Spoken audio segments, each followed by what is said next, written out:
ఇది నాది అని మనం అంటున్నామనంటేనే అది వేరు నేను వేరు అని అర్థం. కాబట్టి ఇక్కడ ఏమైంది, నా బుద్ధితో నేను ఏదైనా ఒక వస్తువుని తెలుసుకుంటూ ఉన్నాను అని అంటే అక్కడికి ఏమైంది, ఆ బుద్ధి వేరు నేను వేరు అని అయింది. అక్కడికి నీ బుద్ధి వేరు అంటే బుద్ధి అనేది తెలుసుకోవడానికి ఒక సాధనమే తప్ప అదే నువ్వు కాదు అనేటటువంటి విషయం ఇక్కడ స్పష్టంగా తెలుస్తోంది.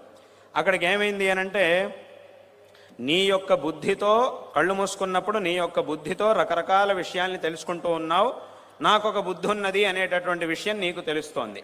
ఇప్పుడు ఆ బుద్ధి ద్వారా మిగతా విషయాల గురించి తెలుసుకుంటున్నావు, నాకొక బుద్ధి ఉన్నది అనే విషయాన్ని నువ్వు ఎలా తెలుసుకోగలుగుతున్నావు అని అడిగారు. బుద్ధి ఉంటే మిగతా వస్తువుల్ని తెలుసుకుంటాం, కానీ బుద్ధి అనేది నాకు ఒకటి ఉంది, దీని ద్వారా నేను అన్ని విషయాల్ని తెలుసుకోగలుగుతున్నాను అనే విషయాన్ని నువ్వు ఎలా తెలుసుకున్నావు అని మళ్ళీ దాని మీద ఒక ప్రశ్న అడిగారు. కిం ధియో దర్శనే కిం అని మళ్ళీ అక్కడ ప్రశ్న అడిగారు. దానికి అక్కడ సమాధానం ఏం చెప్పాడు అనంటే, ఇంకక్కడ వేరే వస్తువులు ఏమీ లేవు, నేనే. అంటే నేను